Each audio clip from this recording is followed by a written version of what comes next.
lot of the times we are so focused on working in the business.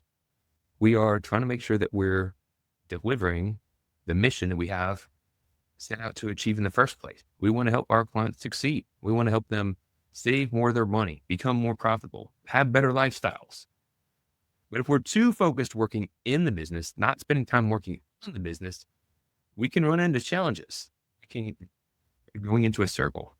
If you don't adapt to the changes in the market, paying attention to what's happening with technology and trends, you can also be spinning in a circle going down. But that's not where we want to go. What we're going to be focusing on today are things that you could do to start improving to go in the upward spiral. And our guest today has been helping CPA firms in their quest to better serve their clients. He actually was named one of the top 100 most influential people in accounting by Accounting Today in 2021.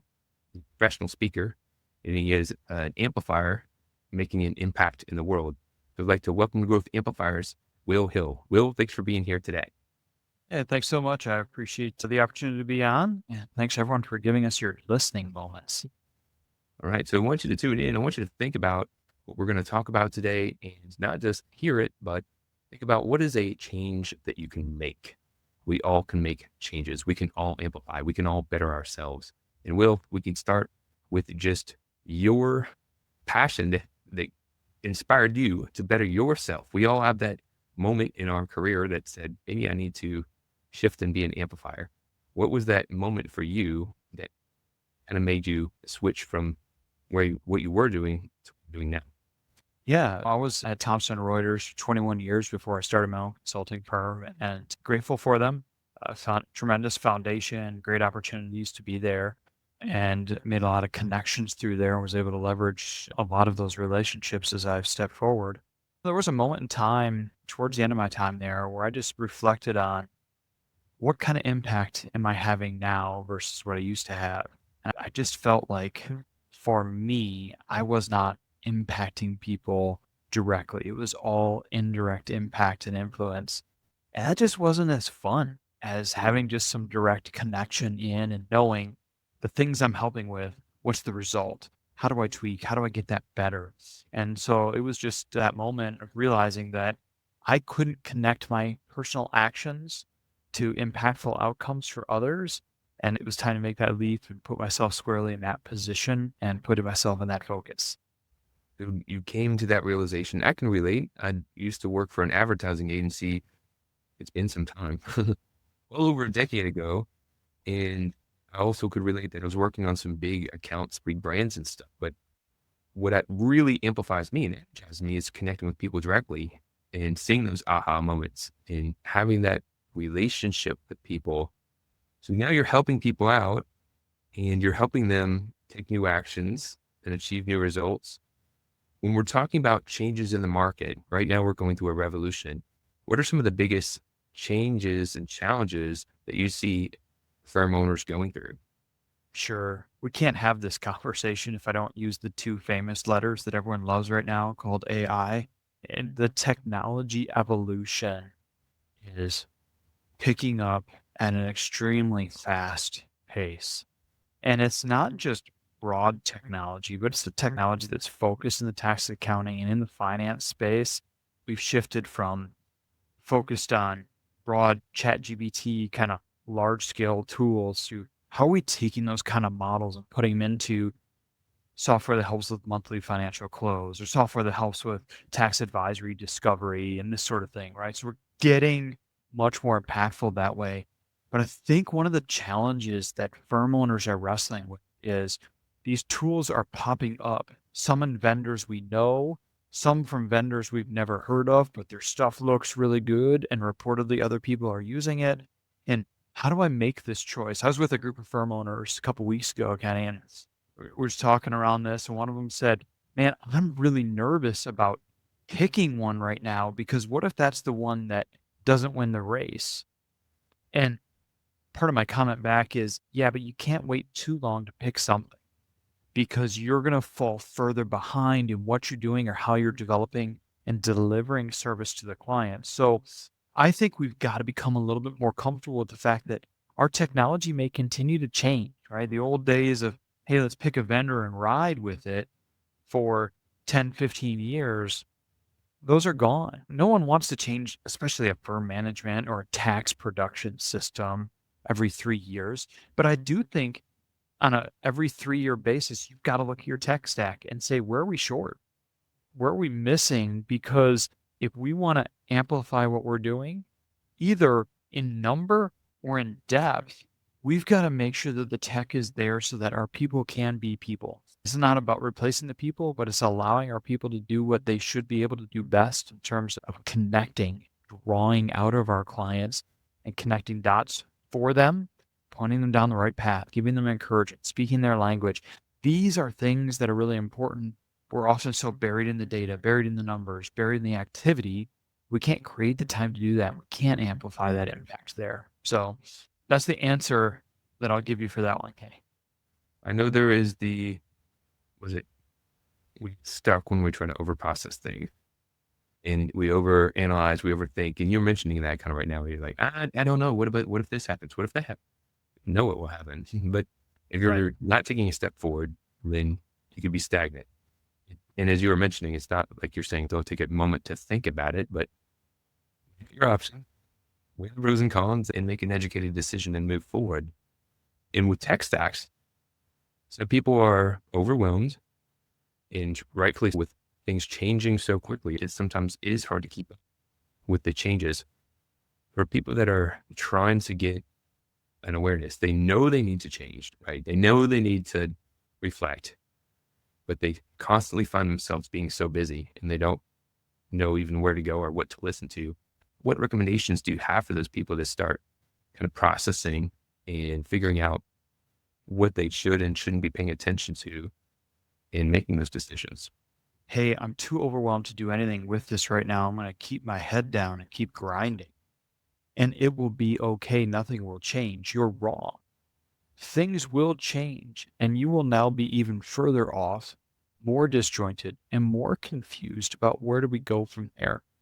And I think the first step is just come to that realization that says, hey, I have to commit to at least evaluating about doing something different and about where we need some improvement, where we need some protection, where we need some insurance, where we need some advancement. I've got to commit to that analysis that goes into that. And if I just ignore it, I'm going to be further from where I want to be. Now, I think one of the other things in the tax accounting space that keeps us from doing this is just the legacy of how we've created our brand and reputation.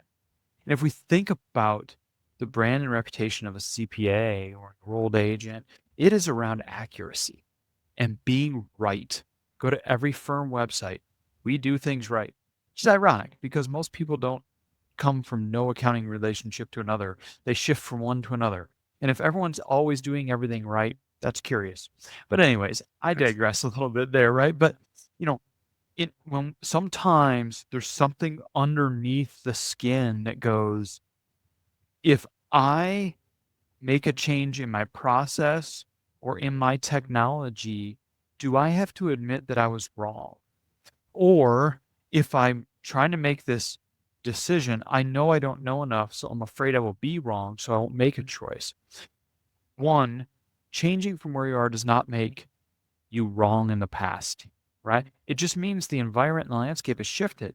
Your choices before weren't necessarily wrong. They just simply brought you to where you are. So how do we pivot there?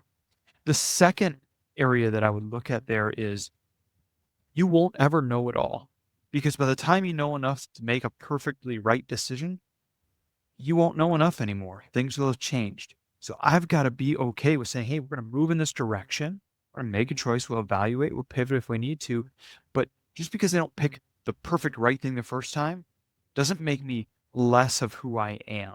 It doesn't devalue our brand or my reputation.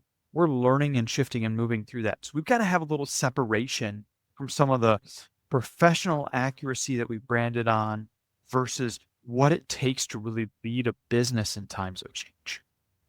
Again, I like your hammering in the idea of just making forward progress. We learn, even if we do fail, we're going to fail at times. It happens. And failure is feedback. It gives us a lesson. It's an opportunity to learn, grow stronger. But if we aren't even willing to take the opportunity to potentially fail, we won't learn. We're stuck. We're potentially just going back. I think another thing that I have seen is who follow a framework, who follow their foundations, their values, right? So if you have a strong foundation, the technology can matter, but it's less critical. You could choose software A, software B. There's going to be pros and cons. I've never seen a situation where there wasn't like, this thing is 100% perfect and it doesn't miss one thing. So if you have your solid foundations and you're really following a framework for leading those you serve or leading your team, then you can make a decision to choose something, even if it's 80, 90% working for you, then you're making progress. So any other closing thoughts on that topic of AI and technology while we're on this point? Yeah, I think if I can build on what you said there, and I think that I want to let the business change be driven by our purpose and our fundamentals, as you refer to it there, and allow that to shine light on what tech change is relevant. I don't want to let the marketing of the technology company tell me what to do because it's cool and neat, right? Then it's not going to fit in necessarily with how or why we're trying to serve or whom we're trying to serve. So I have to start with that foundation and let the tech change serve the purpose, serve the fundamentals. I think that helps us narrow our scope, helps us ask better questions of tech vendors, and so on. One of the themes I've been aiming to share and communicate, and you just alluded to it, is kind of like narrowing the focus. There is a temptation to try to provide value and help as many different people as we can and in as many different ways as we can. And sometimes that can stretch your capabilities further than it should and could. And then it's like the jack of all trades, master of none. What are your recommendations when it comes to somebody wanting to grow, wanting to provide more value, but how they can simplify so that they have the ability to keep things lean and have the potential to scale? Sure. So I think one of the areas there is just by narrowing in the client niche a little bit, because then if I truly want to scale, I've got to understand what are the pain points that we're solving for really well and be able to solve for those as we dive in. And so when I know that and I start to see consistency with one client to the next, say, hey, here's an industry pain point, or here is for those of you running a business this particular manner or in this size range, whatever it may be, I've got enough repetition that I know where the pain points are. And now instead of solving it once for this client, I can take that, I can create processes, procedures, mechanisms around that solution, and then roll that out and run it in repetition to others. So I want to pick a starting spot. I don't want to try to scale 5 things at once. I want to pick a starting spot and scale out for things that are connected. Because when things are connected, a lot of times I need data to have some execution. I need relationships. So when things are connected, chances are I already have part of the data. I've already got part of the relationships. So now I have less to secure to move forward with that scaling. So I think we've got to stay connected as we try to scale. Very important, because some people, they hear niching and they continually resist it because it's counterintuitive. We think, oh, if I niche, then I'm going to be cutting off all this opportunity. But time and time again, we find it's the other way around. When you niche, you can have something that's repeatable. And if you could, from your expertise, with the firms that have picked that niche and they said, yeah, it doesn't have to be a particular industry. It could be a size or something that you're helping them with, that pain point. The big thing I hear people saying is that everyone's different. We can't create a process that we can follow and systemize it because there's so many different nuances. There's so many different complexities between every different account that we manage. So it's got to be custom all the way. How do you help people see different way of looking at things? Sure. So the first thing I would say is tell me, show me. So if you think all your clients are different, or even within, if we're serving a bunch of veterinary clinics and you think they're all different, really? Okay, in what way? This person likes the other thing. Okay, what does that have to do with the service level that you provide? Their stories may be unique and different, but hey, at the end of the day, most of the things that we touch are truly the same, right? They may have different ledger software, but we have to import data. There's the same. So I want you to latch on to what is consistent, build the process around the things that are consistent. And ultimately, about 70% of the nuance drops away and fades into irrelevance. The 30% that's there, that's just client service at that particular point in time. And we look at it and we say, what's our process for this? We have a place where we put client notes. Okay, we always go to the client notes, and then we're able to find the 30% that are different.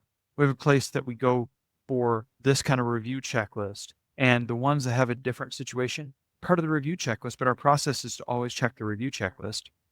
So we're going to be okay. It's going to be able to fall through and be caught. The nuance, the differences are caught and illustrated through the processes that exist. I think that's an important part. Really trying to find what is the same. And then you could put the other on the back burner of how you want to address it. Some things you might move forward. That's customer service. Some things you might say, hey, we really can't handle this. But what is the same? And then focus on that. And that part can be systemized. I believe a lot of people could probably improve the revenue, profits, impact that they have in their business by better understanding their clients' needs and sharing that they can help them with that. For people who are looking to grow or scale, what is a tip that you would say starting off with? So one of the things I would say is I think you got to create some space for client conversation. So if we're going to grow and scale, we have to understand pains, needs, opportunities. But our clients, prospects come to us a little bit with horse blinders on in the conversation. And those horse blinders are just the context in which they're used to talking to a tax and accounting professional. Say, oh, we're here to talk about my books. We're here to talk about taxes and minimizing taxes. And you're going, hey, let's talk about your business growth strategy. That's way over in left field. And they said, I don't know, at some point, but I'm really concerned about my tax liability this year and where I'm going to find the money to pay for it.